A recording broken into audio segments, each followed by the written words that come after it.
সংযুক্তাদি,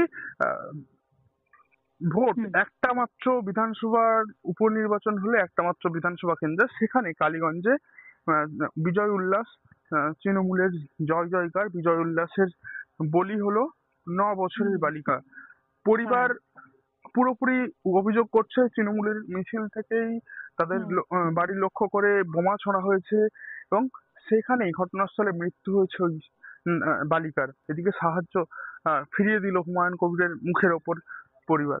কি বলবেন? দেখুন, ব্যাপারটা হচ্ছে এই যে মানুষের মাংস নিয়ে কারবার। আমরা আগে বলতাম যে মানুষ মানুষের মাংস খায়, মানে আগে আমরা দেখতাম মানুষ কোনোদিন মানুষের মাংস খায় না। কিন্তু এই সরকার আসার পরে আমরা দেখতে পাচ্ছি মানুষের হকের টাকা যেটা ভাতা হিসেবে যাচ্ছে, মানুষের হকের ডিএ যেটা অন্যরকম ভাবে যাচ্ছে, মানুষের যেটা প্রাণ, যেটা তার রাইট, এবং শুধুমাত্রই কিন্তু আজকে মুসলমানদেরকে ব্যবহার করা হচ্ছে। তাদেরকে ব্যবহার করে এই পার্টি ক্ষমতায় আসছে, মুসলমানরা ব্যবহৃত হচ্ছে, মুসলমানরা মারছে, আর মরছেও কিন্তু আজকে মুসলমানরা। আমাদের মুসলিম ভাই বোনেদেরকে ব্যবহার করে তারা ভোটটা জিতছেন। এবং শুধুমাত্রই কিন্তু মুসলিম হলেও কোথাও গিয়ে আজকে এই তোলামূল পার্টির সঙ্গে কানেক্টেড নয় বলে সেই বাড়ি লক্ষ্য করেই, মানে উদ্দেশ্য প্রণোদিত ভাবে, মানে আমি বলবো এটা একটা উইলফুল মার্ডার। এটা যে এই যে বিজয় উল্লাসের একটা পার্ট যেখানে একটা মৃত্যু হতে পারে, আজকে কোন বিজয় উল্লাস, আজকে কিসের আনন্দ আমরা দেখছি? যে বিজয় উল্লাসের পার্ট একটা মৃত্যু। আজকে মৃত্যু কি কোনোদিন কোনো বিজয় উল্লাসের সঙ্গে জড়িত কিছু কাঙ্ক্ষিত হতে পারে? আজকে আমরা এই যে তোলামূল সরকারের যে ন্যাক্কারজনক রাজনীতি, এটা পুলিশ মন্ত্রী হিসাবে যে ব্যর্থতা, এবং ওখানকার যিনি এমএলএ আছেন তিনি আগে এক্স অফিসার ছিলেন, এক্স আইপিএস অফিসার ছিলেন, তো তারা আজকে বলে দিক তারা কেন বলছে শুধু যে আইন কানুন ব্যবস্থাটা ফেলিওর। এটা কি তার মানে তারা মেনে নিচ্ছেন তো যে পুলিশ মন্ত্রী হিসেবে ফেলিওর, এবং পুলিশ মন্ত্রীর ডিরেকশনে তারা নিশ্চয়ই আইন কানুন ব্যবস্থাটা প্রপার ওয়েতে মেড আপ রাখতে অক্ষম হয়েছে। তারা নিশ্চয়ই আইন কানুন ব্যবস্থাটাকে রেগুলেট করতে অক্ষম। তারা নিশ্চয়ই পারেননি। They have fail to secure justice for the people through law and order. Law and অর্ডারটা এস্টাবলিশমেন্টের যে জায়গাটা, সেটা কোন ওয়েতে দাঁড়িয়ে আছে আজকের দিনে দাঁড়িয়ে এই পশ্চিমবঙ্গের মতন স্টেটে? তাহলে আজকে গোটা পশ্চিমবঙ্গই যেখানে উনি বলছেন যে বোম যেখানে তৈরি হয় সেটা দেখতে হবে, বা এগুলো করা যাবে না। পুরো পশ্চিমবঙ্গটা তো বোমা বারুদের উপরে দাঁড়িয়ে আছে, পুরো রিস্কি স্টেজে দাঁড়িয়ে আছে এই গোটা পশ্চিমবঙ্গ। মানে বাড়ি লক্ষ্য করে কিন্তু বোমটাকে ছোড়া হয়েছে, নিক্ষেপ করা হয়েছে। এবং পাশাপাশি আর একটা বেঁধে, মানে কিছু একটাতে যেটা শুনছি তোমার সকেট বোম, সেই সকেট বোম অবস্থা ওটাকে বেঁধে দেওয়া হয়েছে, ছোড়া হয়েছে। তাহলে এই জায়গার সিস্টেমে আইন কানুন ব্যবস্থা পুলিশ প্রশাসন তাহলে কি করছিল? সংযুক্তাদি, আর এখানে এখানে অধীর অধীর চৌধুরীকে বলতে শোনা গেছে সকেট বোম আদতে হাফ গ্রেনেড। হাফ গ্রেনেড, যুদ্ধে ব্যবহৃত হয় গ্রেনেড, সেই তার হাফ গ্রেনেড। তাহলে যুদ্ধে ব্যবহৃত হওয়া সকেট বোমটা এখানে এলো কি করে? না না, এটা তো যুদ্ধে হয়তো ব্যবহৃত এনআইএ হয় যে তদন্ত হওয়া গ্রেনেড, উচিত। যুদ্ধে হ্যাঁ। ব্যবহৃত যে গ্রেনেড, তারই মানে অর্ধেক ক্ষমতা সম্পন্ন। তার অর্ধেক ক্ষমতা সম্পন্ন যখন, তাহলে তো এনআইএ তদন্ত হওয়া উচিত। দেখো পশ্চিমবঙ্গের কল্যাণী থেকে শুরু করে বিভিন্ন এলাকায় যেখানে এই বোমার বাড়ির এই যে কারবারগুলো হচ্ছে, এবং বোমে বাড়ি ঘর উড়ে মানে কতটা যাচ্ছে, মারাত্মক তার ক্ষমতা, সেটা বলতে চাইছেন তিনি।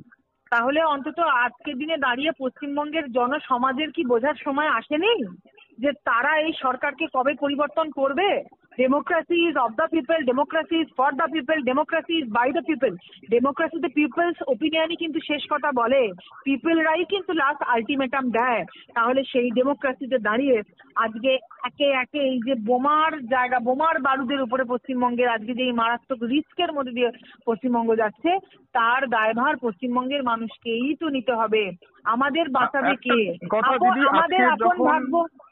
হুম। আজকে যখন হুমায়ুন কবির পরিবারের সাথে দেখা করতে গেলেন, পরিবার সরাসরি আর্থিক সাহায্য নাকচ করে দিল, মুখের ওপর কোনো আর্থিক সাহায্য চায় না তারা, উপযুক্ত ন্যায় বিচার চাই, এমনটাই দাবি জানানো হলো। পাশাপাশি কিসের হুমায়ুন আর্থিক কবিরকে সাহায্য? বলতে শোনা গেল, আর্থিক সাহায্য, আর্থিক হুমায়ুন কবিরকে সাহায্য বলতে দিয়ে শোনা কি গেল যে নয়াপল্টী? এই জায়গাগুলো বেআইনি আগ্নেয়াস্ত্র বা বেআইনি বোমা বারুদ রয়েছে, কিন্তু সেই বিষয়টা কেন তদন্ত হয় না? তাহলে হুমায়ুন কবির তো শাসক দলেরই একজন বিধায়ক।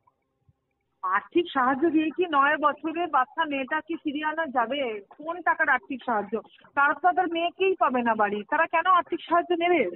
মানুষ মনুষ্যত্ব চায়, মানুষ টাকা চায় না।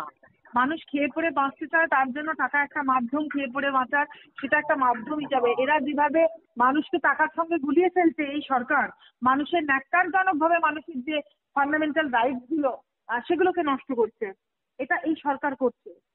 এই হুমায়ুন বাবু কেন কি বলছেন? তিনি দেখা করতে গেছেন, মাননীয়া সেখানে চলে গেছেন জগন্নাথ কালচারাল সেন্টারে রথ টানতে। মাননীয়া সেখানে মনে হচ্ছে না যে তারাও তো তাদের প্রতি সংখ্যালঘু সেই বাচ্চা 9 বছরের মেয়েটির প্রাণের জন্য তিনি সেখানে যাননি কেন?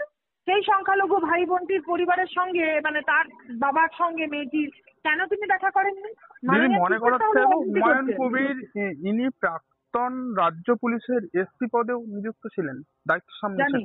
হ্যাঁ, হুম, একদম।